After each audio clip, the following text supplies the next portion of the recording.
জিজ্ঞেস করছিলাম, বলেন কবে নিলে ভালো হয়। এটার এখনো ডিসিশনই হয় নাই। ডিসিশন তো হওয়ার কিছু নেই, আর মাত্র 3টা ক্লাস আছে। 3টা ক্লাসের মধ্যে আমরা জেড ট্রান্সফরমেশন শিখবো, ক্লাস টেস্ট নিব। এটাই সামনের 3 ক্লাসের প্ল্যান। আর যদি লাস্টের ক্লাসে আমরা সময় পাই তাহলে আমরা জাস্ট ফাইনালের জন্য একটা রিভিউ করব, যাতে কি ধরনের ভাইভাতে কোশ্চেন আসবে এটা নিয়ে আমরা ডিসকাশন করতে পারি। সময় আর বেশি নেই। Sir review class important, so যদি স্যার সময় নাও পাই, আপনি কি স্যার আমাদের একটা এক্সট্রা ক্লাস দিতে পারেন হচ্ছে রিভিউ এর জন্য? হ্যাঁ, হয়তো পারবো সেটা করতে। আমাদের হাতে তো সময় আছে মনে হচ্ছে। যদিও 21 তারিখ থেকে পরীক্ষা শুরু, আপনাদের টাকা জমা দেওয়ার লাস্ট ডেট কবে দিছে? 17 তারিখ, তাই না? 17 তারিখ, জি স্যার। হয়তো একদম ঠিক 21 তারিখ থেকে পরীক্ষা শুরু হবে না, তাহলে সেই ক্ষেত্রে হয়তো মানে গতবারও তো বলছিল যে মানে যেই ডেটটা দিছিল শুরু, সেই ডেটে আমাদের পরীক্ষা শুরু হয়নি। পরীক্ষা মানে একটু দেরি করে শুরু হয়েছিল। সো সেই ক্ষেত্রে হয়তো আমাদের একটা এক্সট্রা ক্লাস নেওয়ার সময় থাকবে 21 তারিখ বা 20 তারিখের দিকে। সেটা আমরা করতে পারি, সমস্যা নেই। কিন্তু আপাতত একটা ক্লাস টেস্ট আর জেট ট্রান্সফরমেশন, এটা দেখানোটা আমাদের জন্য বেশ মানে দেখাটা বেশি ইম্পর্টেন্ট। সো ক্লাস টেস্টটা মনে হয় ল্যাপ্লাস ট্রান্সফরমেশনের উপর আমরা নেক্সট ক্লাসে নিতে পারি, খুব সহজ। জাস্ট গুগল ফর্মসে আপনারা 3টা বা 4টা কোশ্চেন থাকলো, 1.5 ঘন্টার সময়ের মধ্যে অঙ্ক করে ছবি তুলে আমাকে পাঠিয়ে দিলেন। সেই ক্ষেত্রে আমার মনে হয় কারো কোনো সমস্যা হবে না। ল্যাপ্লাস ট্রান্সফরমেশনটা কম্পারেটিভলি ইজি অন্যান্য ট্রান্সফরমেশনের তুলনায়। আচ্ছা, ঠিক আছে, এটা নিয়ে আপনারা একটু কথা বলেন, কথা বলে আমাকে নেক্সট ক্লাসে কনফার্ম করেন, ঠিক আছে?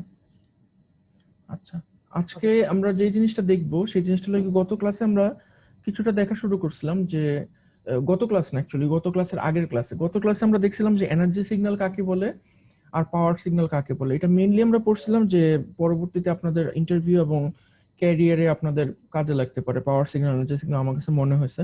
এই জন্য যদিও এটা আমরা প্রথমে স্কিপ করে গেছিলাম, তারপরে শুক্রবার দিনের ক্লাসে আমরা ওই জিনিসটা রিক্যাপ করার চেষ্টা করছি। আর পাওয়ার সিগন্যাল, এনার্জি সিগন্যালের আগে আমরা যে জিনিসটা পড়তেছিলাম সেটা হলো কি লাপ্লাস ট্রান্সফরমেশন কি, এবং লাপ্লাস ট্রান্সফরমেশনের সঙ্গে ফুরিয়ার ট্রান্সফরমেশনের রিলেশনটা কোথায়, সেই জিনিসটা আমরা দেখছিলাম। এটা দেখার সাথে সাথে আমরা দেখছিলাম যে লাপ্লাস ট্রান্সফরমেশন অ্যাকচুয়ালি কোনো একটা টাইম টাইম ডোমেইনে কোনো একটা সিগন্যালের যদি অ্যাবসোলুট মানে কোনো একটা ফাইনাইট ভ্যালু যদি নাও থাকে, তারপর আমরা ওটা লাপ্লাস ট্রান্সফরমেশন পাই। কিন্তু রিয়েল লাইফে আরো বেশি ইউজেবল করার জন্য লাপ্লাস ট্রান্সফরমেশনটাকে আমরা সবসময় একটা রিজন অফ কনভার্জেন্স খুঁজি, যেখানে আমার ওই টাইম ডোমেইনে যে সিগন্যালটা, ওই সিগন্যালটাকে আমরা যদি ইন্টিগ্রেশন করি, ইন্টিগ্রেশন করলে আমরা ইনফিনিটির থেকে কম ভ্যালু পাবো। এরকম একটা রিজিয়নকে আমরা চুজ করি রিজিয়ন অফ কনভার্জেন্স হিসাবে, যেখানে আমাদের একটা সার্টেন সিগমার মান বের করতে, আমাদের ড্যাম্পিং ফ্যাক্টরটার মান বের করতে, যে মানটা এত থাকলে আমাদের পুরো সিগন্যালটা অ্যাবসলিউটলি ইন্টিগ্রেবল হবে, নতুবা হবে না। যদিও লাপ্লাস ট্রান্সফরমেশন আছে, কিন্তু তারপরে আমরা একটা রিজন অফ কনভার্জেন্স বের করি। তো আজকে আমরা ক্লাসে এই রিজন অফ কনভার্জেন্সটা কি, এবং এই রিজন অফ কনভার্জেন্সটা বলতে আমরা রিজন অফ কনভার্জেন্স বিভিন্ন সিগন্যালের জন্য রিজন অফ কনভার্জেন্স বিভিন্ন সাইডে এক্সিস্ট করে। মানে জে ওমেগা ওয়াই এক্সিসে এবং আমাদের এক্স এক্সিসে সিগমা, আমরা এস প্লেনটা দেখছিলাম গত ক্লাসে, যে আমাদের যদি এরকম একটা 2 ডাইমেনশনাল প্লেন যদি আমরা আঁকি, তাহলে এখানে যদি আমাদের জে ওমেগা থাকে, এখানে যদি সিগমা থাকে, তাহলে আমরা দেখছিলাম যে সিগমার একটা পার্টিকুলার ভ্যালুর জন্য আমরা একটা প্লেন পাই, যে প্লেনটাকে আমরা বলছিলাম যে এস প্লেন। এই এস প্লেন, এই এস প্লেনটার এক সাইডে হলে গিয়ে আমার রিজন অফ কনভার্জেন্স, এবং বাকি সব জায়গাতে আমাদের সিগন্যালটা আর কনভার্জ করবে না।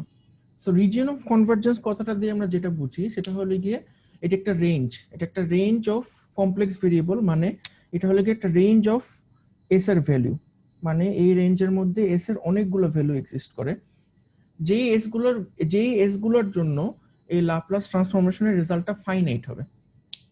কারণ আমরা দেখছিলাম যে আমাদের যেই ভ্যালুটাই থাকুক, সাপোজ 1/s+a যদি থাকে, তাহলে সেই ক্ষেত্রে আমরা এটার রিজন অফ কনভার্জেন্সটা বের করছিলাম যে রিয়েল পার্ট অফ এস যেটা, সেই রিয়েল পার্ট অফ এস এর কত ভ্যালুর জন্য আমার এই জিনিসটা ইনফিনিটি আসবে না, সেই জিনিসটা আমরা বের করছিলাম, এবং ওইটাকে আমরা বলছিলাম যে রিজন অফ কনভার্জেন্স। তার মানে এই রিজন অফ কনভার্জেন্সটা মিন করে একটা সেট অফ ভ্যালুস, এস এর জন্য একটা সেট অফ ভ্যালুস, যেটার জন্য আমাদের লাপ্লাস ট্রান্সফরমেশনটার একটা ফাইনাইট রেজাল্ট থাকবে, বা আমরা বলি যে লাপ্লাস ট্রান্সফরমেশনটা এই রিজনে কনভার্জ করতেছে। ওই কনভার্ট করাটার থেকেই আসছে হলো গিয়ে রিজন অফ কনভার্জেন্স, মানে এই রিজিয়নের জন্য আমার এই ট্রান্সফরমেশনটা কনভার্জেন্ট, মানে ও ইন্টিগ্রেশন করলেও একটা ফাইনাইট ভ্যালু দিবে, ইনফাইনাইট ভ্যালু হবে না। তখন আমরা এটাকে বলি যে এটা একটা রিজিয়ন অফ কনভার্জেন্স। তো আপনাদের ভাইভাতে যদি কোশ্চেন আসে যে রিজিয়ন অফ কনভার্জেন্স কাকে বলে, রিজিয়ন অফ কনভার্জেন্স আপনার যেমন জেড ট্রান্সফরমেশনের জন্য থাকতে পারে, লাপ্লাস ট্রান্সফরমেশনের জন্য থাকতে পারে। সো লাপ্লাস ট্রান্সফরমেশনের জন্য যদি থাকে তাহলে আপনারা বলবেন যে এই পার্টিকুলার রিজিয়নে আমরা এই লাপ্লাস ট্রান্সফরমেশনটার একটা ফাইনাইট ভ্যালু পাই, বা অল্টারনেটিভলি আপনারা বলতে পারেন যে এই পার্টিকুলার রিজিয়নে আমাদের লাপ্লাস ট্রান্সফরমেশনটা কনভার্জ করে। এবং এই আরওসি দ্বারা আমরা বুঝাই যে একটা set of complex values, set of complex variables, যেটার জন্য আমার টোটাল ট্রান্সফর্মটা কনভার্জেন্ট। সো আপনি তিনটার যে কোনো একটা বললেই পারেন, সবগুলো উত্তরই কারেক্ট, কোনো সমস্যা নেই। তো এটা গেল হলো কি আমাদের রিজন অফ কনভার্জেন্স। এখন আমাদের নেক্সট যেই অবজেক্টিভ এই লেসন থেকে, সেই অবজেক্টিভটা হলো গিয়ে আরওসির বৈশিষ্ট্যগুলো কি কি, প্রপার্টিস অফ আরওসি। সো আমরা যদি প্রপার্টিস অফ আরওসি দেখি, আমরা প্রপার্টিস অফ আরওসি থেকে প্রায় 4টা থেকে 5টার মতো ডিস্টিংক্ট প্রপার্টি পাবো আরওসির জন্য। সো প্রথম যে প্রপার্টিটা আমরা পাবো সেটা হলো গিয়ে আরওসি কখনো পোল ইনক্লুড করবে না। এই জিনিসটা আপনারা লাপ্লাস ট্রান্সফরমেশনের যে অঙ্কগুলো আমরা করব সেই অঙ্কগুলোর জন্য আপনারা নেসো একাডেমির ভিডিওগুলো দেখবেন প্রপার্টিগুলো শেখার জন্য, এবং বিভিন্ন ধরনের ট্রিক্স শেখার জন্য আপনারা নেসো একাডেমির ভিডিও দেখবেন। আর অঙ্কগুলোর জন্য আমরা ওপেনহাইমের বইটা ফলো করব। ওপেনহাইমের বইটাও আপনাদেরকে দিয়ে দেওয়া হয়েছে গুগল ক্লাসরুমে। সো সেই ওপেনহাইমের বইটা আমরা ফলো করব এই লাপ্লাস ট্রান্সফরমেশন। আমি দেখলাম যে সলিমানের থেকে ওপেনহাইমের বইটা আমার কাছে বেশি সহজ মনে হয়েছে। সো আরওসি কখনো পোলকে ইনক্লুড করবে না। ROC does not include poles. আপনারা নিশ্চয়ই জানেন যে পোল মানে কি, কোনো একটা সিগন্যালের, সরি, কোনো একটা ফাংশনের পোল বলতে বোঝায় যেখানে আপনার পুরো ফাংশনটার ভ্যালু 0 আসবে। যেমন মনে করেন আপনার s+2 যদি একটা ফাংশন থাকে, সো s+2 এর যদি আমার পোল বের করতে হয়, s+2 এর পোল বের করার জন্য আমাকে ধরতে হবে যে এই ফাংশনটা 0 ধরলে আমার পোল আসবে হলো কি s সমান -2 তে। সিমিলারলি আমার যদি s স্কয়ার থাকে একটা ফাংশন, s স্কয়ারের পোল বের করার জন্য আমাকে ধরতে হবে s স্কয়ার সমান 0। তারপরে আমি যখন রুট করে দিব s সমান আসবে 0। যদি এখানে 4 আসে তাহলে কি হবে, রুট কোথায় কোথায় হবে, s স্কয়ার সমান যদি 4 থাকে, মানে s স্কয়ার -4 যদি থাকে, +2 আর -2, +2 আর -2 আসবে। সেই ক্ষেত্রে আমার সিগন্যালের পোল থাকবে হলে গিয়ে 2টা। এই জিনিসটা আমরা সবাই জানি যে পোল কাকে বলে, ঠিক আছে। যেখানে আমরা দেখি যে এই পার্টিকুলার ফাংশনটা কোথায় গিয়ে 0 হচ্ছে, সেখানে আমরা বলি যে এই ফাংশনটার পোল হলে গিয়ে জানি। তো আমরা যখন আরওসি হিসাব করব, আরওসির মধ্যে আমরা কখনো পোলটাকে ইনক্লুড করব না। আমরা গত আগের ক্লাসে দেখছিলাম যে আরওসি কিভাবে আমরা একটা ফাংশন থেকে বের করতে পারি। সো ওইখান থেকে আমরা যে আরওসিটা বের করব, এই আরওসির মধ্যে যেই পয়েন্টটাতে 0, এক্স্যাক্টলি 0, ওই পয়েন্টটা আমার আরওসির মধ্যে ইনক্লুডেড থাকবে না। ফর এক্সাম্পল, আমরা আগের ক্লাসে এরকম একটা উদাহরণ দেখছিলাম যে এফএস দিয়ে তো আমরা শিখিনি, আমরা শিখছিলাম হলো কি এক্সএস দিয়ে। সো এক্সএস যখন করছিলাম, এক্সএস করার পরে আমাদের আসছিল হলো কি s+2, বা মনে করেন s+a, s+b, যেটাই আসুক কোনো সমস্যা নেই। তো আমরা যখন এটা রিজন অফ কনভার্জেন্স বের করব, বলুন তো একজন, রিজন অফ কনভার্জেন্স বের করার জন্য আমাদেরকে কি দেখতে হবে, ট্রান্সফরমেশনটা কোথায় ইনফাইনাইট না, কোথায় এটার ফাইনাইট ভ্যালু আছে। তাহলে কোথায় ফাইনাইট ভ্যালু থাকবে এই ফাংশনটার?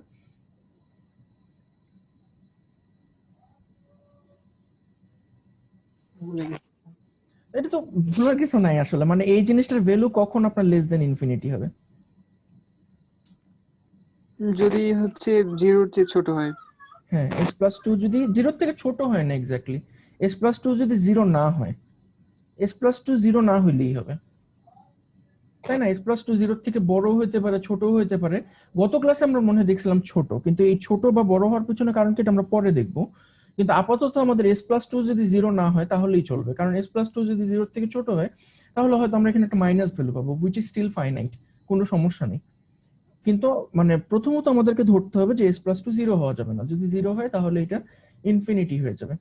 তাহলে আমাদের এই পুরো জিনিসটার পোল থাকবে হলে গিয়ে 0-তে, তাই না? তাহলে s সমান -2-তে আমার এই টোটাল জিনিসটা 0 হয়ে যাবে। তাহলে এই জিনিসটার পোল হলে গিয়ে -2-তে। এখন আমরা যখন আরওসিটা আঁকবো, মনে করেন আমরা ধরলাম যে s-2 এটা হলে গিয়ে <-2, ঠিক আছে, ধরলাম যে <-2, তাহলে আমাদের আরওসিটা আসবে হলে গিয়ে পুরা কিন্তু এইখানে।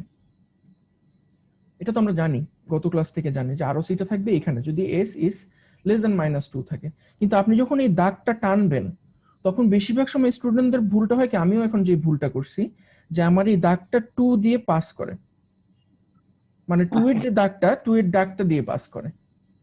এটা হবে না, এটা রং। বুঝতে পারছেন? মানে আরওসি কখনো পোলটাকে ইনক্লুড করবে না, মানে পোলটাকে কখনো টাচ করতে পারবে না। আইদার এটা পোলের থেকে ছোট হবে অথবা এটা পোলের থেকে বড় হবে, দুটোই অ্যাকসেপ্টেবল, কিন্তু কখনো পোলের বরাবর দিয়ে যাবে না।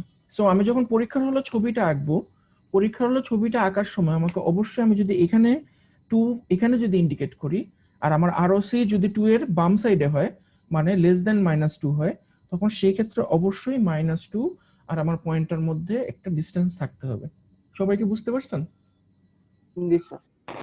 ঠিক আছে, এটা হলো প্রথম প্রপার্টি, যে আরওসি কখনো আমার পোলকে ইনক্লুড করবে না, আমাকে সবসময় পোল বাদ দিয়ে হিসাব করতে হবে আরওসি কে। এবার হলে কি আরওসি 2 নম্বর প্রপার্টিতে আসে, সেটা হলে কি এই যে একটু আগে যে বললাম তুইবুর, যেটা কি লেস দেন হবে নাকি গ্রেটার দেন হবে, সেই জিনিসটা আমরা বুঝতে পারি হলে কি সিগন্যালটার সাইড দেখে।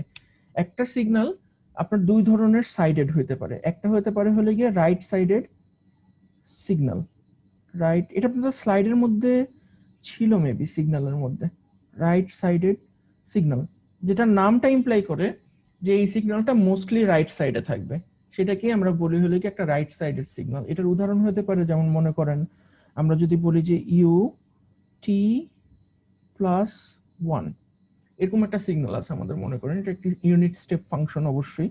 তো এই সিগন্যালটাকে আমরা যদি আঁকি, এটার অরিজিন কোথা থেকে হবে? অরিজিন তো 0 থেকে হবে স্যার। না, চিন্তা করে বলেন, সেটা কি অ্যাডভান্স নাকি ডিলে? তো এটা হচ্ছে অ্যাডভান্স, সরি। অ্যাডভান্স হলে 0 এখান থেকে শুরু হবে, -1 থেকে শুরু হবে, হয়ে এখানে চলতেই থাকবে, তাই না? এটা অ্যামপ্লিটিউড হবে 1, যেহেতু এটা একটা ইউনিট স্টেপ ফাংশন। সো এটা -1 থেকে শুরু হবে, চলতে থাকবে। এবং সিগন্যালটা আপনি যদি দেখেন, সিগন্যালটা মোস্টলি কিন্তু আছে হলে গিয়ে রাইট সাইডে, কারণ রাইট সাইডে এটা 0 থেকে ইনফিনিটি পর্যন্ত এক্সিস্ট করতেছে, কিন্তু লেফট সাইডে -1 গিয়ে শেষ, -1 থেকে ∞ কিন্তু আর কিছু এক্সিস্ট করতেছে না। তো সিগন্যালটা মোস্টলি আছে রাইট সাইডে, তাই না? এই জন্য এই সিগন্যালটার সুন্দর একটা নাম দিছে, এটা হলো একটা রাইট সাইডেড সিগন্যাল। সো আপনার যদি একটা রাইট সাইডেড সিগন্যাল থাকে, তাহলে আরওসিটা এক্সিস্ট করবে আপনার পোলের রাইট সাইড থেকে। মানে আরওসিটা আমি যদি আরওসি আঁকতে চাই, মানে আমার এস প্লেনে আমি যদি আমার আরওসি আঁকি, এখানে লেগে জে ওমেগা, এখানে লেগে সিগমা, এই সাইডে যে পোলটা থাকবে, এই পোলটার সাইডে হবে হলে গিয়ে আমার আরওসি। বুঝতে পারছেন? তার মানে আমার একটু আগের জিনিসটা যেটা দেখলাম যে s+2, তাহলে এখানে আমরা দিব হলে গিয়ে >0, কারণ >0 হলে ও রাইট সাইডে থাকবে। সবাই কি বুঝতে পারছেন? আমরা একটু আগের অঙ্কটাতে কি জি স্যার। যে 1/s/2 না? তো আমাদের শর্ত কি ছিল? প্রথম শর্ত ছিল যে s/2 0 সমান হতে পারবে না, 0 সমান হলে আমার পুরো জিনিসটা ইনফিনিটি হয়ে যাবে, তাই না? তাহলে 0 থেকে সমান না হলে এটা আইদার 0 থেকে ছোট হতে পারে বা 0 থেকে বড় হতে পারে। সো আমার যদি রাইট সাইডের সিগন্যাল হয়, রাইট সাইডের সিগন্যালের ক্ষেত্রে আমরা ধরবো যে এটা এই দিকে এক্সিস্ট করে, ডান দিকে এক্সিস্ট করে, পোলের ডান দিকে এক্সিস্ট করে। সো আমার পোলটা আছে হলে কি -2 তে, যদি পোলটা এখানে এই পার্টিকুলার ক্ষেত্রে যদি পোলটা -2 তে থাকে, তাহলে আমার এটা হবে লেগে পুরা এই সাইডে, ঠিক আছে? সেটা যদি আমার ইউটিটার ভ্যালু, ইউটিটা যদি আপনি প্লট করে যদি দেখেন যে এই জিনিসটা আপনার রাইট সাইডের সিগন্যাল, শুধুমাত্র সেই ক্ষেত্রে আমার আরওসিটা হবে হলে রাইট সাইডের পোলে। সিমিলারলি আমার যদি একটা লেফট সাইডের সিগন্যাল থাকে, লেফট সাইডের সিগন্যালের ক্ষেত্রে জাস্ট উল্টাটা সত্য হবে। উল্টাটা কি সত্য মাইনাস হবে? হ্যাঁ, তো লেফট সাইডের সিগন্যাল কোনগুলো আমরা একটু দেখে নিই, যে লেফট সাইডের সিগন্যাল কোনগুলো। যেমন মনে করেন u-t, সো u-t আমরা সিগন্যালটাকে যদি প্লট করি, তাহলে আমরা দেখবো যে এটা ut এর জাস্ট টাইম ইনভার্স ভার্সন, তাই না? সো এটা এদিকে এক্সিস্ট করবে, এটা 0 থেকে স্টার্ট করবে, ঠিক আছে? এটা অ্যামপ্লিটিউডও 1 হবে, কিন্তু এটার ভ্যালুটা পাবো হলে কি আমরা 0 থেকে -ইনফিনিটি পর্যন্ত। সো সিগন্যালটা মোস্টলি লেফট সাইডে, অ্যাকচুয়ালি এই ক্ষেত্রে মোস্টলি না, সিগন্যালটা পুরোপুরি লেফট সাইডে। তাই।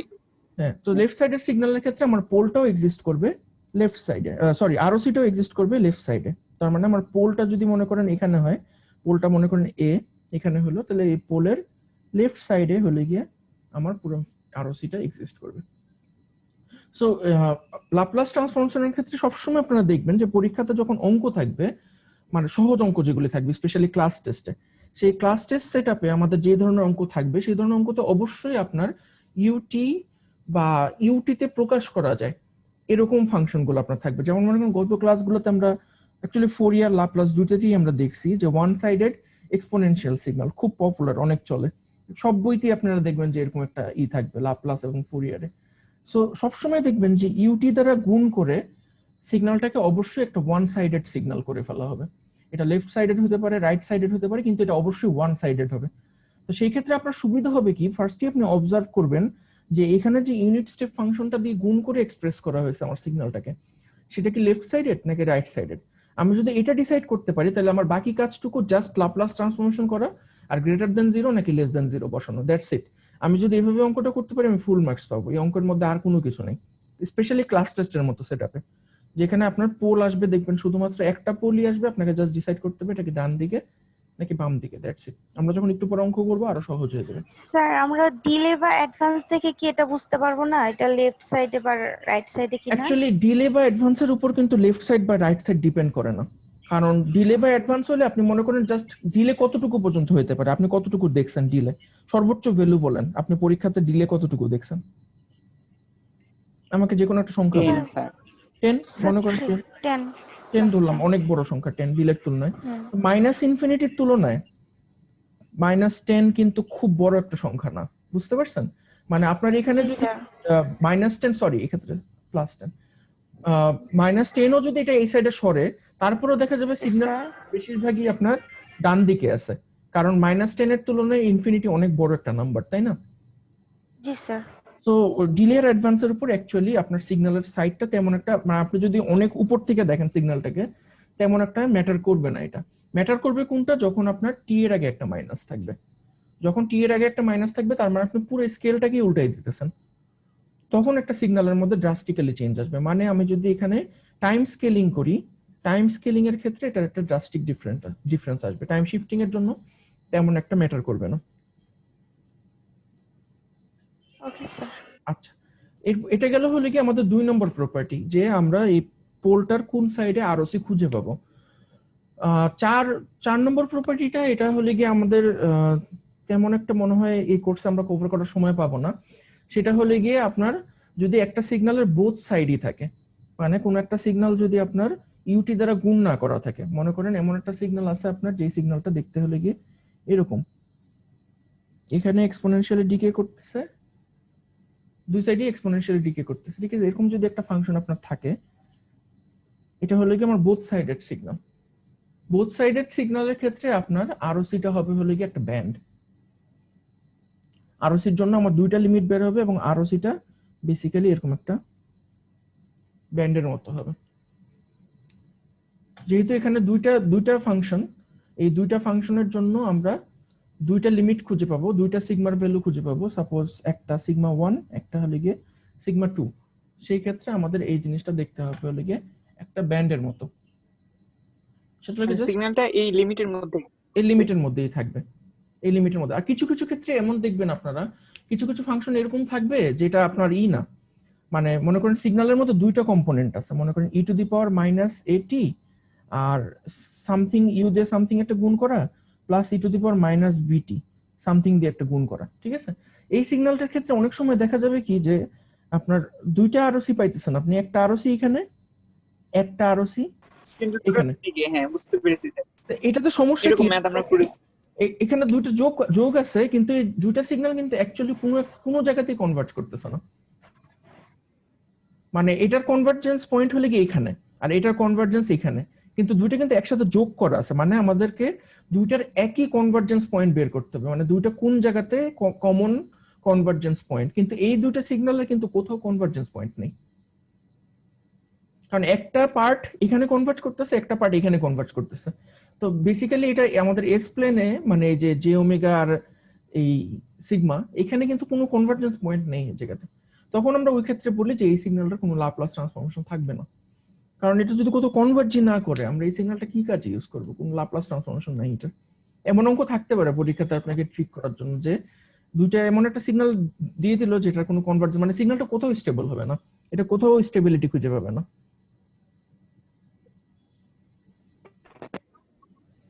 কারো কি কোনো কোশ্চেন আছে?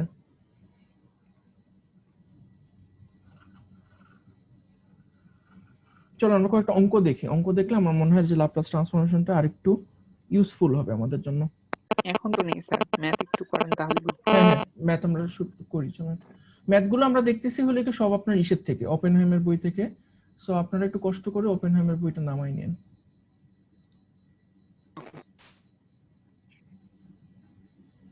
আপনাদের কি এমন কোনো সমস্যা হয়েছে যে বইটা আপনাদের জন্য অনেক বড়, নামাইতে সমস্যা হচ্ছে? এরকমটা সমস্যা না, সমস্যা হচ্ছে স্যার হচ্ছে টপিকস গুলোর হচ্ছে অনেক বেশি ডিসক্রাইব করা, পড়ে পড়ে খুঁজে বের করে করে পয়েন্ট গুলোকে বের করতে হয়, এটা একটু হ্যাঁ এটা ঠিক বুঝতে বলছেন, কিন্তু পারছেন স্যার। আমরা আপনারা তো ডে ব্যাচের স্টুডেন্ট, মানে আপনাদের কাছে এক্সপেকটেশন হলে কি আপনারা পড়ে পড়ে বের করবেন, কারণ পৃথিবীতে এমন কোনো টিচার নাই যে বই পড়াকে রিপ্লেস করতে পারে। সবচেয়ে ভালো টিচার আপনি মনে করেন এমআইটি বা হার্ভার্ড থেকে পড়াশোনা করে আসছে, এমন টিচারদের ক্লাসও যদি করেন তখন আপনারা টিচাররা দেখবেন যে ক্লাসের মধ্যে এসে কিছুক্ষণ গল্প করে অনেক কিছু সম্পর্কে আলোচনা করে, মানে টিচারের সঙ্গে কথা বললে যেটা হয় যে আপনি ক্লাস টপিকের বাইরেও আর অনেক কিছু সম্পর্কে জানতে পারেন। কারণ আমরা ওই এক্সপিরিয়েন্সটার জন্যই ভালো টিচারদের কাছে যাই, যে ক্লাস টপিক বাদেও আরো কত কিছু শেখা যায়, কারণ ক্লাস টপিক তো ইউটিউব দেখেই শেখা যায় বা বই পড়েই শেখা যায়। কিন্তু ওই টিচাররা বেশি বেশি ইমফেসিস যেটা করে যে লাইব্রেরিতে সময় কাটানোর জন্য, এবং লাইব্রেরির জন্য আপনার এক্সট্রা টাইম প্রত্যেকটা কোর্সই বাইরের দেশগুলোতে বরাদ্দ করা থাকে, যে সময়টা আপনি টি এর সঙ্গে লাইব্রেরিতে বসে কোর্স ওয়ার্ক করবেন, বুঝতে পারছেন? সো বই পড়াকে আপনারা কখনো টিচারের লেসন দিয়ে রিপ্লেস করার চেষ্টা করেন, স্পেশালি আপনারা যারা ডে ব্যাচের স্টুডেন্ট। যখন আপনি ইন্টারভিউ হবে তখন বুঝতে পারবেন যে আমি কেন এই কথাটা বলতেছি।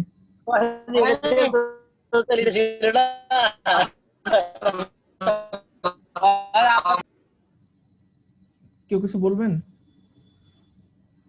আমি যেটা বলতে চাচ্ছিলাম স্যার, এমআইটির যেগুলো নোট দেওয়া হয় সেগুলো একটা টপিকই যত বড় বড় নোট থাকে, পড়তে তো আরো মাথা খারাপ হয়ে যায় স্যার। হ্যাঁ কি যে বলেন আপনি, আমাদের একটা প্রফেসর ছিল, সে হলো গিয়ে আপনার থেকে পড়ে আসছিল,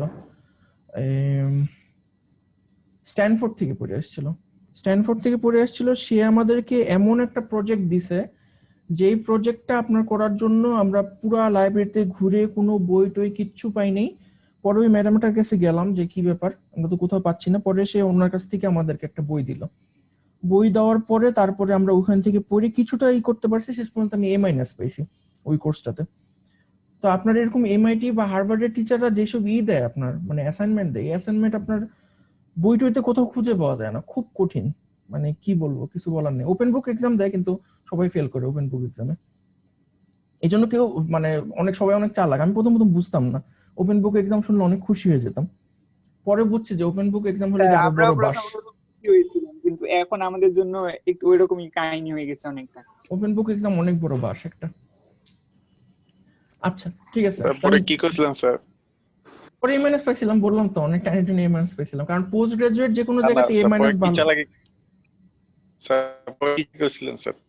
কিছু চালাকি করি না, পুরোপুরি করতে পারিনি তো সমাধান, মানে আমার কাছে যেটা মনে হয়েছে ওটাই লিখছি আমি, যে আমার কাছে মনে হয়েছে যে এরকম এরকম করলে একটা মানে আর্টিফিশিয়াল বানাইতে পারি, আমরা কিডনি বানাইতে পারি।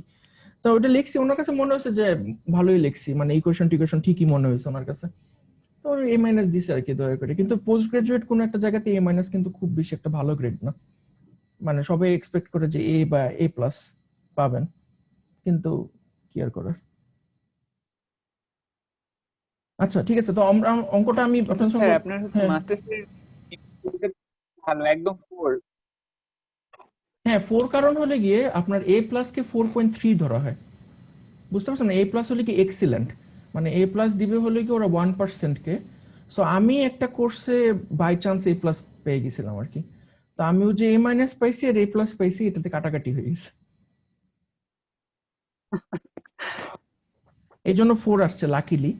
কিন্তু আসার কথা ছিল না আমার অত, আমি মানে স্পেশালি কোরিয়ানরা যেরকম ট্যালেন্টেড, কোরিয়ান আর আপনার হংকং এর লোকালরা যেরকম ট্যালেন্টেড, এদের সঙ্গে প্রতিযোগিতা করাটা খুব ডিফিকাল্ট একটা ব্যাপার। কারণ এরা শুধু পড়ালেখাই করে, এদের জীবনে আর কোনো উদ্দেশ্য নেই পড়ালেখা করা বাদে। সো এদের সঙ্গে কম্পিট করাটাও ইকুয়ালি ডিফিকাল্ট আর কি।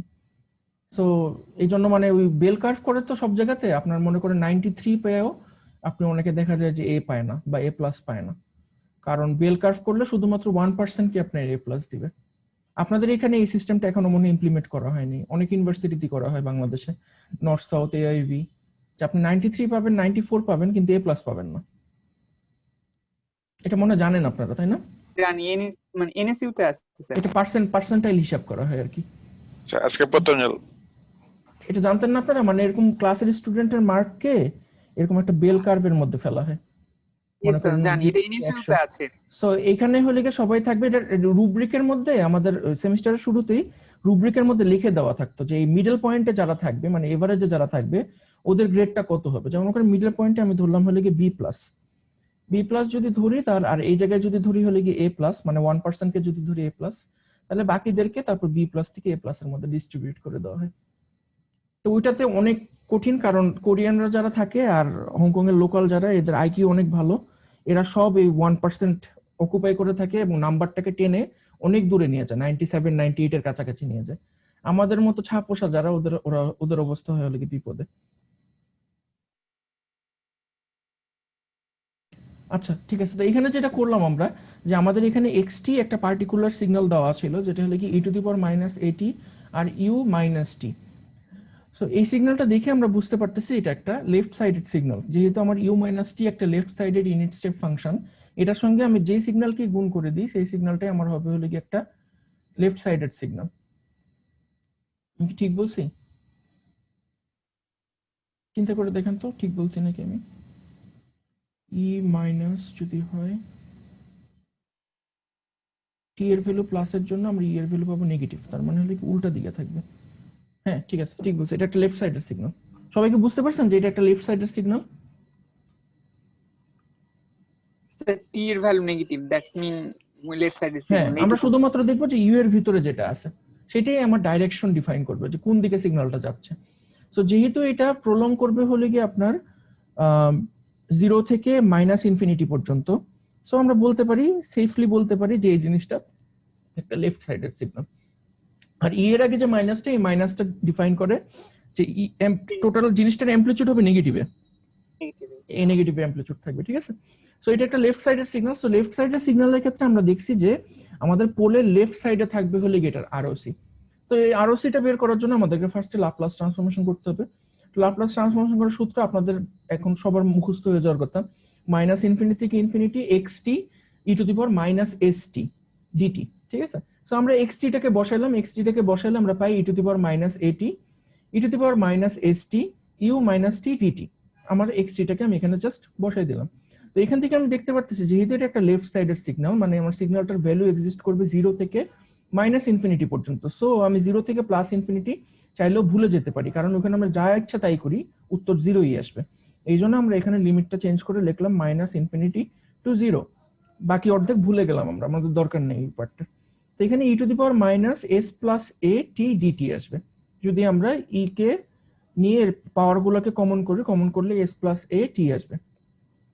তো এখান থেকে এক্সএস যদি আমরা বের করি, এক্সএস বের করলে আমরা খুব সহজেই দেখাতে পারি এক্সএসটা আসবে হলো 1/s+a। কেন আসবে? কারণ আমরা যখন ইনফিনিটিটা যখন ভ্যালু বসাবো, ইনফিনিটি ভ্যালু বসাইলে আমার এখানে চলে আসবে হলো 0, আর 0-র জন্য চলে আসবে হলো 1। সো আমি যদি করলে আমার আলটিমেটলি আসবে হলো 1/s+a। এখন আমাদেরকে বের করতে হবে যে এটার রিজিয়ন অফ কনভার্জেন্স কোথায়। সো রিজিয়ন অফ কনভার্জেন্স বের করার জন্য আমাদেরকে কি করা লাগবে? আমাদেরকে ফার্স্টে যেটা বের করা লাগবে যে এই আমাদের টোটাল যে s+a আছে, s+a না ইকুয়াল 0 ধরবো না, আমি তো বললাম যে ইকুয়াল 0-তে আমার আরওসি থাকবে না, পোলটাকে আমার এক্সক্লুড করতে তাহলে হবে। Secondary s+a either greater than 0 অথবা লেস দেন 0, কিন্তু 0 হইতে পারবে না। 0 হইলে তো আমার ইনফিনিটি হয়ে যাবে, তাই না? সো আমার s+a 0-র থেকে ছোট হতে হবে, বড় হতে হবে। এখন আমার কোশ্চেন হলো কি, আমরা কি এখানে গ্রেটার দেন ধরবো নাকি লেস দেন ধরবো? স্যার লেস দেন ধরবো, লেস দেন ধরবো, যেহেতু এটা একটা লেফট সাইডেড, তাই না? তার মানে এই টোটাল জিনিসটা রিয়েল যে পার্টটা আছে, সেই রিয়েল পার্টটা আমার হইতে হবে 0-র থেকে ছোট। এখন মজার ব্যাপার যেটা, যে আমাদের এখানে রিয়েল পার্ট বাদে আর কিছুই নেই, পুরো জিনিসটাই রিয়েল, কারণ এ এর মধ্যে এটা আমরা ধরিয়ে নিছি যেটা রিয়েল, এটার মধ্যে কোনো ইমাজিনারি পার্ট নেই, ঠিক আছে? হ্যাঁ, কিন্তু এস এর যে রিয়েল পার্টটা, সেই এস এর রিয়েল পার্টটা হলো কি আমাদের সিগমা। তার মানে সিগমা প্লাস এ হইতে হবে আমাদের লেস দেন 0। সিগমা প্লাস এ যদি আমাদের লেস দেন 0 হইতে হয়, সেটা মিন করবে সিগমা হইতে হবে লেস দেন মাইনাস এ। এখন আমরা যদি এই জিনিসটাকে প্লট করি, প্লট করলে আমরা দেখবো যে অটোমেটিক আমাদের এই জিনিসটা লেফট সাইডে চলে আসছে। আমার এই জায়গাটা যদি মাইনাস এ হয়, তাহলে সিগমা হইতে হবে কি এর থেকে ছোট। যদি এর থেকে ছোট হয়, তাহলে সেই ক্ষেত্রে আমরা আরওসিটা যদি এইভাবে এঁকে দিই, আমার অঙ্ক শেষ, ফুল মার্কস। 1 মার্কসও কাটতে পারবে না কেউ এখানে। স্যার এই আরইটিটা কি মিন করে? একটু ইয়ে ছিল স্যার। আরই হ্যাঁ। আরই হলে কি রিয়েল, আর আপনার এখানে যদি আরইর জায়গায় যদি আইএম লিখতেন, তার মানে হলো কি ইমাজিনারি।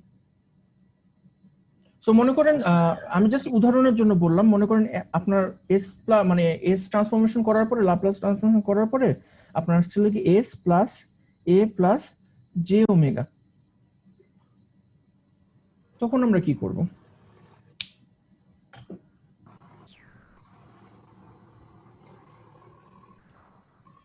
এটা তো বুঝছি না স্যার। তখন কি করবেন? জাস্ট তাহলে কি জে ওমেগাটাকে কাউন্ট করবেন না। মানে চলেন এটা আমরা বলতে এরকম একটা চাচ্ছিলাম অঙ্ক স্যার, করি, এরকম একটা অঙ্ক করি আমরা, তাহলে মনে হয় একটু ক্লিয়ার হবে। আপনাদের কি কোনো অ্যাসাইনমেন্ট দিছে এখন পর্যন্ত ফাইনালের? ক্লাস টেস্ট চলছে। না স্যার, ফাইনালে কোনো অ্যাসাইনমেন্ট দেওয়া হয়নি এখনো। কবে দিবে কিছু বলছে? স্যার নেক্সট সপ্তাহের দিকে হয়তো বা দিতে পারে। আচ্ছা, আমাদের ডিপার্টমেন্ট থেকে কিছু বলে দিয়েছে বলেনি। 15 তারিখের মধ্যে কোশ্চেন ফাইনাল করতে। সো আপনারা 15 তারিখের মধ্যে ক্লাস টেস্ট ফাইনাল অ্যাসাইনমেন্টের কোশ্চেন পেয়ে যাবেন। স্যার ফাইনাল অ্যাসাইনমেন্টটা কি আমাদের আগে দেওয়া যায় না? ফাইনাল অ্যাসাইনমেন্ট আপনাদের আগে দেওয়া যায়, কোনো সমস্যা নেই দিতে। আপনাদের যদি প্রেসার কম থাকে অবশ্যই আগে দেওয়া যায়। স্যার দিলে আমাদের জন্য সুবিধা হয় স্যার। আমরা তো অনেক উইক, আমাদের প্রতি একটু দয়া করেন স্যার। কবে দিলে সুবিধা হয় আপনাদের বলেন, তখনই দিব, কোনো সমস্যা নেই। অ্যাসাইনমেন্ট দেওয়া আর কি। স্যার 15 তারিখটা আসুক, কিন্তু স্যার অফিসিয়ালি তো হচ্ছে 7 দিনের বেশি টাইম দিতে নিষেধ করে, এটা আমরাও জানি। না, এবার মনে সিস্টেম করছে 7 দিনও না, টিচাররা যতদিন ইচ্ছা ততদিনই টাইম দেবে। 7 দিনের রেস্ট্রিকশনটা উঠাই দিয়েছে এবার। কারণ 7 দিন দেওয়াতে যে সমস্যা হয়েছে, ক্লাস টেস্ট সবার মতো হয়ে গেছে। এবার আমাদের ডিপার্টমেন্ট থেকে বেশ কিছু ডিসিশন নিছে, আমি জানি না এই ডিসিশনগুলো ইমপ্লিমেন্ট করা হবে নাকি। একটা ডিসিশন নেওয়া হয়েছে যে আপনার কেউ যদি কারো খাতায় ব্লেটেন্টলি কপি করে, মানে একদম রোল টোল কিচ্ছু চেঞ্জ করে নাই, একদম ডাইরেক্ট লিখে দিছে, ঠিক আছে, এরকম আপনাদের ব্যাচ থেকে লাকিলি আমি মনে হয় শুধুমাত্র একজনের খাতা পাইছি এরকম, যে একদম পুরো রোল টোল কিচ্ছু চেঞ্জ করে নাই, একদম যেটা আছে ওইটা জাস্ট তুলে দিছে। সে করছে কি, সে আবার খুব চালাক, সে করছে কি যে করছে, মানে একটা কোশ্চেন কপি করছে একজনের কাছ থেকে, আর একটা কোশ্চেন কপি করছে আরেকজনের কাছ থেকে, যাতে আমি প্যাটার্নটা ধরতে না পারি, ঠিক আছে, মানে এক এক জায়গায় সে এক একজনের রোল নাম্বার ইউজ করছে। তো এবার ডিসিশন হয়েছে কেউ যদি এরকম করে, তাহলে যার সিজিপিএ বেশি, মানে দুইজন একই অ্যান্সার করছে, যার সিজিপিএ বেশি তাকে দেওয়া হবে 0, একেবারে 0। আর যে কপি করছে তাকে হলে গিয়ে পেনাল্টি দিয়ে নাম্বার দেওয়া হবে, কিন্তু যার সিজিপিএ বেশি হোক একদম 0 দেওয়া হবে। এটা স্যার করলে রোল নাম্বার তো আমাদের চেঞ্জ আসে, তারপরে কিভাবে কপি করে তারা স্যার? কপি করে হলে রোল নাম্বারও চেঞ্জ করে না, বুঝান তাহলে কেমনে কপি করে, কেমন মেজাজ খারাপ হয় তখন। রোল নাম্বারও চেঞ্জ করে আদৌ না, স্টুডেন্টের পর্যায়ে পড়ে? আমি জানি না কিসের পর্যায়ে পড়ে, অনেকে তো আছে অনেক ভুল সময় তো করছে। ম্যাথ মানে প্যাটার্নটা স্যার সেম থাকে, তো স্যার অনেকে তো রোল নাম্বার সেম থাকবে না, আইডি নাম্বারটা, তখন স্যার কেমনে কপি করবে? বুঝিনি আপনার কথাটা আমি, মানে স্যার বলছি যে অনেক সময় ম্যাথের প্যাটার্নটা সেম থাকে, কিন্তু স্যার আমাদের তো আইডি নাম্বার যার যার অনুযায়ী করতে হয়। হ্যাঁ মানে তাহলে সেটাই তো, সেক্ষেত্রে কিন্তু সে যে যার কাছ কিভাবে থেকে করে? কপি করছে তার আইডিটাও চেঞ্জ করে নাই, তার আইডিটা সহ কপি করে দিছে, বুঝেন নাই, মানে একদম জাস্ট মানে কোশ্চেনটা পড়ে নেই আর কি, পুরোপুরি কোশ্চেনটা পড়লেই তো বুঝে যেত যে এখানে আইডি চেঞ্জের একটা ব্যাপার আছে, সে কোশ্চেনটা না পড়ে পুরো অঙ্কটা করছে আর কি, দেখে দেখে, এটাই বললাম আর কি। তো এদের ক্ষেত্রে কি করবো বলেন, কিচ্ছু করার নেই। তো আমাদের চেয়ারম্যান স্যার বলে দিয়েছে যে ভালো স্টুডেন্ট ওকে 0 দিয়ে দিতে, তাহলে ও আর খাতা দিবে না অ্যাটলিস্ট অন্য কাউকে। আচ্ছা ঠিক আছে, মানে আপনারা ভয় পেন না, আমি আশা আপনাদের মধ্যে আমি দেখিনি এই জিনিসটা করতে কাউকে। সো আপনাদেরকে মনে হচ্ছে যে আপনারা বেশ ডিলিজেন্ট, সো আপনারা স্যার আমরা তো মনে করছি আমাদের কেউ একজন করছে স্যার। আমি তো মনে করছিলাম। আপনাদের মধ্যে একজন করছে আমার যতদূর জি মনে আছে, স্যার, ভয় পেয়ে গেছি শুধুমাত্র একজন করছে। আমি এটার জন্য কোনো পেনাল্টি দিই নাই, কারণ ডিসিশন তো হয়েছে পরে। আমরা তো এখনো খুঁজে বের করতেছি যে আসলে কিভাবে স্টুডেন্টদেরকে আরো ভালোভাবে অ্যাসাইনমেন্ট দেওয়া আছে। আচ্ছা, যেটাই হোক, তো এখানে একটা সিগন্যাল দেওয়া আছে আমাদের xt সমান সমান e মাইনাস 2t ut, এবং সবগুলোর সঙ্গে দেখবেন যে ut গুণ করা আছে। তার মানে ক্লিয়ারলি আমার সিগন্যালটা একটা রাইট সাইডেড সিগন্যাল, যেহেতু এটা ut এর সঙ্গে গুণ করা। তো এই সিগন্যালটার একটা পার্ট আছে e to the power minus 2t, আর একটা পার্ট আছে হলো কি e to the power minus t cos 3t। ঠিক আছে, এই সিগন্যালটা দুইটা পার্ট আছে। এখন আমরা যেটা করতে পারি, আমরা এই কসটাকে ভাঙাইতে পারি। আমাদের কসটাকে ভাঙানোর সূত্র কি ছিল, কারো মনে আছে? এটা কি cos ab না, cos ab তো নেই, শুধুমাত্র অনলি cos t, তার মানে cos mean 1 by sum। আমার যতদূর মনে পড়ে যে cos t যদি থাকে, তো cos t টাকে আমরা ভেঙে লিখতে পারি হলে গিয়ে হাফ দিয়ে গুণ যদি করে দিই e to the power minus j omega t. ফার্স্টে কি মাইনাস জে ওমেগা টি ছিল না, নাকি প্লাস জে ওমেগা টি ছিল? প্লাস জে ওমেগা টি ছিল ফার্স্টে, j minus minus e to the power minus j omega t. এইভাবে লেখা যায় না? একটু দাঁড়ান, আমি শিওর জানি। cos t কে যদি আমরা কমপ্লেক্স এক্সপোনেনশিয়ালে ভাঙাই, cos t to complex exponential,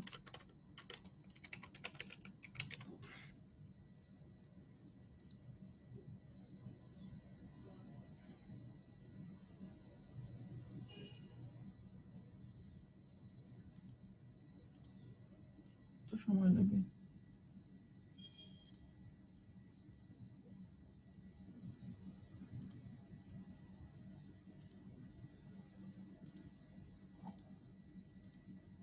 এই জিনিসগুলো আপনারা একটু মুখস্থ রাখেন, নাহলে পরীক্ষার সময় সমস্যা হবে। হ্যাঁ, ঠিক আছে। cos t যদি থাকে, তাহলে এটা হলে ফার্স্টে হলে কি আপনার প্লাসটা হবে, e to the power j omega t আগে হবে, আর এখানে হবে হলে কি আপনার plus e to the power minus j omega t. ঠিক আছে, প্রথমে থাকবে হলে কি মাইনাসটা, তারপর প্লাসটা, তারপরে হলে কি প্লাস দিয়ে থাকবে হলে কি মাইনাসটা। সো আমরা যদি এটাকে নেই, এটাকে অ্যাকাউন্টে নিলে আমরা এই জিনিসটাকে লিখতে পারি হাফ, বলেন তো কি হবে প্রথমটা, ই টু দি পাওয়ার মাইনাস, বলেন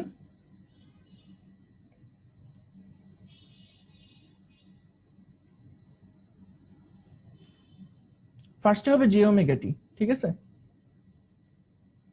তো এখানে জে ওমেগা টির বদলে কি হবে,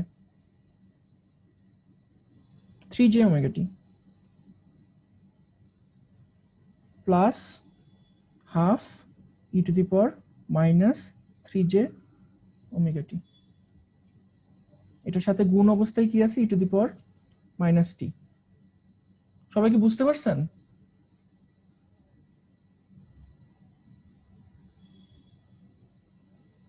এই জিনিসটাকে কি বলা হয়, কমপ্লেক্স এক্সপোনেনশিয়াল। ঠিক আছে, আপনারা কমপ্লেক্স এক্সপোনেনশিয়ালের যে সূত্রগুলো আছে, এই কমপ্লেক্স এক্সপোনেনশিয়ালের সূত্রগুলো আপনারা একটু কষ্ট করে মুখস্থ করবেন, কারণ এটা ফুরিয়ার ট্রান্সফরমেশনের জন্য লাগবে, লাপ্লাস ট্রান্সফরমেশনের জন্য লাগবে, পরবর্তীতে জেড ট্রান্সফরমেশনের জন্যও লাগবে। তো এখান থেকে আমরা যে জিনিসটা ডিরাইভ করতে পারি, সেই জিনিসটা হলো গিয়ে finally E to the power minus 2t, তারপর হলো গিয়ে প্লাস হাফ। আমরা যদি এই দুইটাকে অ্যাকুমুলেট করে দিলে আমাদের আসবে হলো কি e to the power minus 1 minus 3 j omega t plus half e to the power minus 1 plus 3 j omega t, আর এই পুরাটার সঙ্গে আমাদের গুণ থাকবে হলে গিয়ে একটা ইউটি। তার মানে এই টোটালটা হলে গিয়ে একটা রাইট সাইডেড সিগন্যাল। এখন এই জিনিসটার আমাদেরকে লাপ্লাস ট্রান্সফরমেশন করতে হবে। সো 1 লাপ্লাস, মাইনাস এটা কিভাবে আসলো স্যার, এটা বুঝলাম না। ওই যে 1 মাইনাস 3 জে ওমেগা টি। জি স্যার, 1 ও মাইনাস সরি 3 j ওমেগা t। আমি ভুল লিখছি, এখানে টি হবে। এখানে হলো 1, এই টিটার থেকে আমি 1 কমন নিছি, আর 3 যে ওমেগা আছে, তো টিটা বাইরে যাবে আর কি। ঠিক বলছেন আপনি, সরি আমি ভুল লিখছিলাম। এখন বুঝছেন? জি হ্যাঁ, স্যার। এখন বুঝতে পেরেছি। আচ্ছা, ঠিক আছে। সো আমরা এই জিনিসটা এখন লাপ্লাস ট্রান্সফরমেশন যদি করি, অঙ্কটা বইয়ের মধ্যে করে দেওয়া আছে, সো আমার এটা দেখানোর কোনো উদ্দেশ্য নাই, জাস্ট ট্রান্সফরমেশনটা যদি আপনাদের বুঝতে কষ্ট হয় এই জন্য আমি ভেঙে দেখাইলাম। আমাদের যদি এই জিনিসটা লাপ্লাস ট্রান্সফরমেশন করি, লাপ্লাস ট্রান্সফরমেশন করলে আমাদের টোটাল 3টা কম্পোনেন্ট আসবে। একটা কম্পোনেন্ট আসবে হলে গিয়ে 1 ডিভাইডেড বাই s প্লাস 2, আরেকটা কম্পোনেন্ট আসবে হলে গিয়ে 1 divided by s plus 1 minus 3j, আরেকটা কম্পোনেন্ট আসবে হলে গিয়ে 1 divided by s plus 1 plus 3j। তাহলে এখানে টোটাল আপনার জি রিজিয়ন অফ কনভার্জেন্স আমরা পাবো হলে কি 3টা, ঠিক আছে? টোটাল 3টা রিজিয়ন অফ কনভার্জেন্স পাবো, এবং এটার মধ্যে থেকে আমাদের একটা কমন রিজিয়ন অফ কনভার্জেন্স খুঁজতে হবে এই পুরো সিগন্যালটার জন্য। একটা কমন রিজিয়ন অফ কনভার্জেন্স খুঁজতে হবে আমাদের। তো আমি যদি প্রথম সিগন্যালটা দেখি, প্রথম সিগন্যালটার আমি রিজিয়ন অফ কনভার্জেন্স কিভাবে হিসাব করব, যে real part of s plus 2 আমাদের এখানে কি লেস দেন 0 হবে নাকি গ্রেটার দেন 0 হবে? মনে রাখেন এটা কিন্তু একটা রাইট এটা সাইড, হচ্ছে তার মানে এটার পোলের right রাইট signal সাইডে থাকলে থাকবে, তাহলে গ্রেটার দেন 0 হবে, তাই না? তাহলে গ্রেটার দেন 0 যদি হয়, আমার এখানে তো কোনো ইমাজিনারি পার্ট নেই, সো আমি সিম্পলি লিখে দিতে পারি যে এখানে সিগমা, যে -2 সিগমাটা আপনার গ্রেটার দেন -2 হইতে হবে, তাই না? এখান থেকে আমি লিখে দিতে পারি সিগমা গ্রেটার দেন -2 হইতে হবে। এখন যদি এটা আমরা করি, তাহলে এটা করলে আমরা একটু সমস্যায় পড়বো, কারণ সমস্যাটা কি, এখানে রিয়েল পার্টও আছে, ইমাজিনারি পার্টও আছে। তাহলে আমি এখানে যদি আবারও আগের মতো করে লিখি যে real part of s plus 1 minus 3j, এটা হইতে হবে আমার গ্রেটার দেন 0 না লেস দেন 0? সো এটাও হচ্ছে গ্রেটার দেন হতে হবে এটাও গ্রেটার 1 দেন 0, কারণ সবগুলোই ওয়ান সাইডেড, তাই না? সবগুলোই তো একই দিকে যাচ্ছে। সো এটা যদি আমরা রিয়েল পার্টটা এখন বের করি, তো আমাদের ইমাজিনারি পার্টটাকে আমরা আর কাউন্ট করবো না, এটাকে আমরা ডিসকাউন্ট করে দিব। এটাকে যদি আমাদের ডিসকাউন্ট করে দিই, আমাদের সিগমার ভ্যালু আসবে হলে গিয়ে -1 -1 ঠিক আছে? সিমিলারলি আপনি যদি এটা করেন, এটা ক্ষেত্রে আপনি দেখবেন যে সিগমার ভ্যালু আসবে গ্রেটার দেন -1। তাহলে আমরা কি পেলাম, সিগমার ভ্যালু হইতে হবে গ্রেটার দেন -2, সিগমার ভ্যালু হইতে হবে গ্রেটার দেন -1, সিগমার ভ্যালু গ্রেটার দেন -1। তো কোন জায়গায় গিয়ে এই তিনটাই কমন? সো 1.5 না, আপনি মনে করেন 1.5 নিলেন, 1.5 যদি আপনি নেন, সিগমার ভ্যালু যদি আপনি গ্রেটার দেন 1.5 নেন, -1.5 যদি নেন, তার মানে আপনি বলতেছেন যে এখানে হলে গিয়ে 2, এখানে হলে গিয়ে 1, এখানে হলে গিয়ে কোনো একটা জায়গায় 1.5। এখন একটা সিগন্যালের জন্য আসছে হলে গিয়ে, দুইটা সিগন্যালের জন্য আসছে হলে গিয়ে গ্রেটার দেন -1, তাই না? আর একটার জন্য আসছে হলে গিয়ে গ্রেটার দেন -2 কোন জায়গায় গিয়ে ওভারল্যাপ করছে দেখেন তো, সো 1 -1 হবে -1 গিয়ে। তো আপনাদের যদি পরীক্ষায় কখনো কনফিউশন হয় যে আপনারা কমন পয়েন্টটা খুঁজে পাচ্ছেন না, তখন করবেন যে চট করে ছবিটা এঁকে ফেলবেন, এবং ছবিটা আপনি অঙ্কের সঙ্গে রাখতেও পারেন। এই ছবিটা আপনার অঙ্কের ভ্যালুটাকে ইনহ্যান্স করবে, যে খাতা দেখবে সে দেখেই বুঝবে যে আপনি করে বুঝছেন, আন্দাজে বুঝেননি। তাহলে আপনি যদি সিম্পলি যদি এটাকে -1 লিখে দেন, তাহলে এটাই হলো কি আমার রিজিয়ন অফ কনভার্জেন্স। বুঝতে পেরেছি স্যার। বুঝতে পারছেন? সো পরীক্ষার সময় এরকম ট্রিক কোশ্চেন থাকতেই পারে, যেখানে আপনি একের অধিক টার্ম পাবেন এবং সেখানে রিয়েল পার্ট থাকবে, ইমাজিনারি পার্ট থাকবে, এবং যে ফান্ডামেন্টাল প্রবলেমগুলো জেনারেলি আমরা এরকম প্লেন আকারে দেখাইতে পারি, ঠিক আছে? এরপরে আমরা যখন যে দেখবো যে আমাদের এখানে স্কোয়ার থাকবে বা আরো বেশি পাওয়ার থাকবে, তখন আমাদের এই জিনিসগুলো অ্যাকচুয়ালি এরকম প্লেন আকারে আসবে না, তখন এরকম প্যারাবোলা আকারে আসবে, সার্কেল আকারে আসবে। সেগুলো হয়তো পরে সময় থাকলে আমরা দেখবো, কিন্তু আপাতত আপনাদের যে জিনিসটা মনে রাখা লাগবে সেটা হলো কি, রিজিয়ন অফ কনভার্জেন্স কিভাবে আঁকতে হবে, এবং রিজিয়ন অফ কনভার্জেন্স কি ডান দিকে যাবে নাকি বাম দিকে যাবে, এটা হলো কি আমাদের ভাইভা এবং অ্যাসাইনমেন্টের জন্য সবচেয়ে বেশি গুরুত্বপূর্ণ। কারণ ভাইভাতে আপনাকে অবশ্যই যে কোশ্চেনটা করা হবে, আপনার কাছে একটা রাইট সাইডের সিগন্যাল আছে, এখন আপনার এটার রিজিয়ন অফ কনভার্জেন্স কোথায় হবে, আপনাকে খুব ক্লিয়ারলি বলতে হবে যে আমি যে পোলটা বের করব এই পোলটা রাইট সাইডে হবে। আমি যদি আপনাকে জিজ্ঞেস করি যে রিজিয়ন অফ কনভার্জেন্সের মধ্যে কি পোলটা ইনক্লুডেড থাকবে, আপনাকে অবশ্যই বলতে পারতে হবে যে না, রিজিয়ন অফ কনভার্জেন্সের মধ্যে পোলটা ইনক্লুড থাকতে হবে, পারবে না। তো এই ধরনের সিম্পল কোশ্চেনের উত্তরগুলো জানলে আমার মনে হয় ভাইভাতে আপনারা সবাই ভালো করবেন। আজকের ক্লাস থেকে কি কারো কোনো কোশ্চেন আছে? কোশ্চেন নেই স্যার, আমাদের হচ্ছে একটা রিকোয়েস্ট আছে, সেটা হচ্ছে স্যার হচ্ছে যদি সিটি2 টা ওই গুগল ফর্মে না নিয়ে একটু ভাইভাতে নেওয়া যায় স্যার। ভাইভাতে নিলে ভালো হবে। আপনাদের টোটাল স্টুডেন্ট স্যার, কত? আমাদের তো একটাই 52 জন।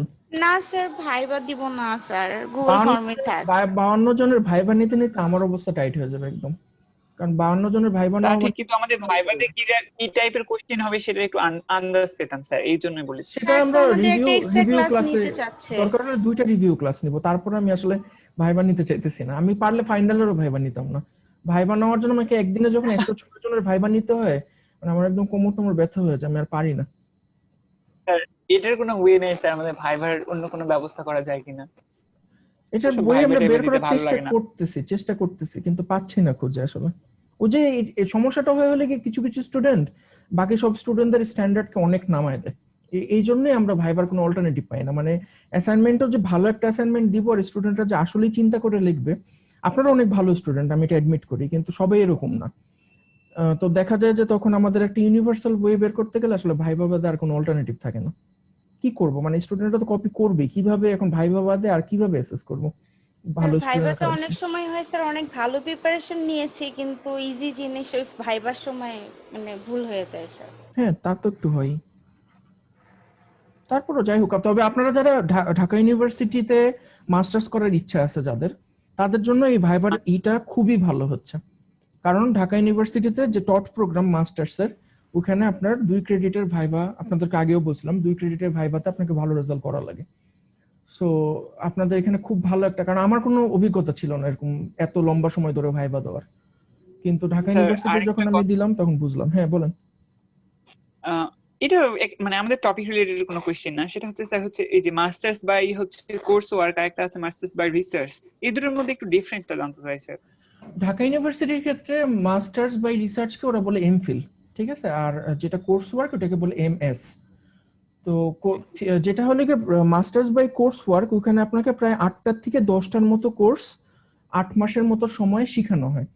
ঢাকা ভার্সিটির কোর্সের সিস্টেম গুলো হলো কি আপনার ওখানে 4 ক্রেডিটের কোর্স, মানে আপনাদের এখানে যেমন 3 ক্রেডিটের কোর্স, ওখানে 4 ক্রেডিটের কোর্স, মানে প্রতি সপ্তাহে আপনার 4 ক্রেডিট আওয়ারের কোর্স ওয়ার্ক থাকবে।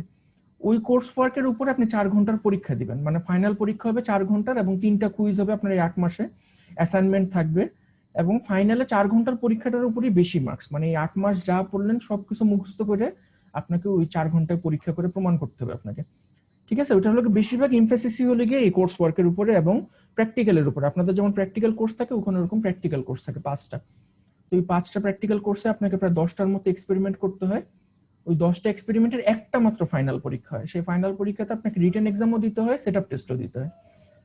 তো এরকম করে আপনি পড়লেন ওখানে, মানে খুব অনেক পড়া, মানে 8 মাসে আপনারা এই যে জিনিসটা 3 মাসে শিখতেছেন, সেই জিনিসটা যদি আপনারা 8 মাসে শিখেন, তাহলে এটার মধ্যে কিরকম বিশাল ব্যাপ্তি থাকবে সেটা তো আপনারা কল্পনা করতে পারতেছেন। তো কোশ্চেনটাও সেই পরিমাণ হার্ড হবে এটা বুঝতে 4 পারছি। ঘন্টা লেখার মতো কোশ্চেন কিরকম হার্ড হবে এটাও আপনারা কল্পনা করতে পারতেছেন। মানে 4 ঘন্টা টানা পরীক্ষা হলে বসে আপনারা লিখতে হয়, একটা মাত্র বাথরুম মানে টয়লেটে যাওয়ার জন্য একটা ব্রেক পাবেন শুধু। তো ওটা হলো কি কোর্স বাই কোর্স, ঠিক স্টুডেন্টরা আছে। ফেল কিরকম করে স্যার?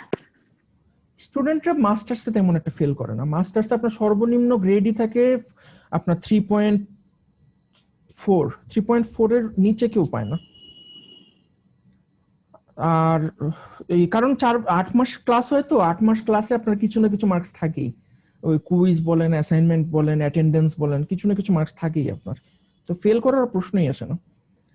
আর যেটা হলো কি বাই রিসার্চ, সেটাতে আপনাকে মাত্র 3টা কোর্স না 4টা কোর্স জানি পাস করতে হয়, কোনো প্র্যাকটিক্যাল নেই।